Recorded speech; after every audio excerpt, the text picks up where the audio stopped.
Que no acaba de estirar el brazo del todo, sino que hace un gancho ahí todavía con el brazo encogido. Lo hace... Gran jugador. Ahí estamos. El balón en ataque y canasta.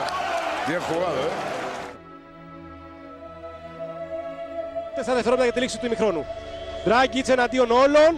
Αφήνει την μπάλα στο καλάθι και τελειώνει το ημίχρονο με τη Σλοβενία να προηγείται με 6. Ο επόμενος superstar της σλοβενικής ομάδας απέναντι στον Παπαδόπουλο. Ένα mismatch εκεί και οδηγεί τον Ντράγκιτς σε ένα... De un ataque de nervios. Mira, hay que enchufar desde ahí.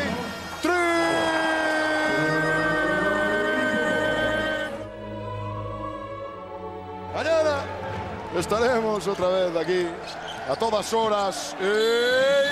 Canasta y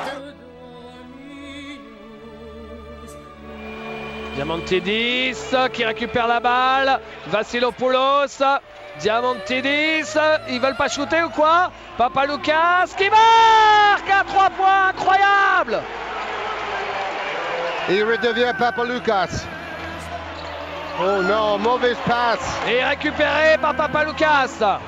Qui va jouer encore les sauveurs. C'est fou. Il y a 4 points d'écart à 35 secondes. Et le panier à 3 points de Zizic. Ils vont le refaire. C'est pas possible, ils vont le refaire. Après l'avoir fait à la France en 2005. C'est pas fait, David. Ils sont sur le point de refaire exactement la même chose. Φοβερός και τρομερός τα τελευταία 7 λεπτά. Διαμαντίδης στα σίγουρα χέρια του Παπαλουκά. Παπαλουκάς με αντίπαλο τον Τόμεν Λόρμπεκ. 9 δευτερόλεπτα Παπαλουκάς εναντίον όλων. Ευστοχή! Η Ελλάδα μπροστά με 63-62. Αγγίζει την νίκη. Υπάρχει time out. Και τώρα τι κάνουμε. Τώρα τι κάνουμε, όπως σου είπα πριν. Πάμε γρήγορα σε διαφημίσεις. Πάμε γρήγορα. Με επαναφορά από το κέντρο θα κάνουμε φάουλ. Νομίζω πως... Δευτερόλεπτα, 4-3, Λάκοβιτς με αντίπαλο του Σατσαρί, σουτάρει για 3, Λάκοβιτς σουτάρει, αστοχή!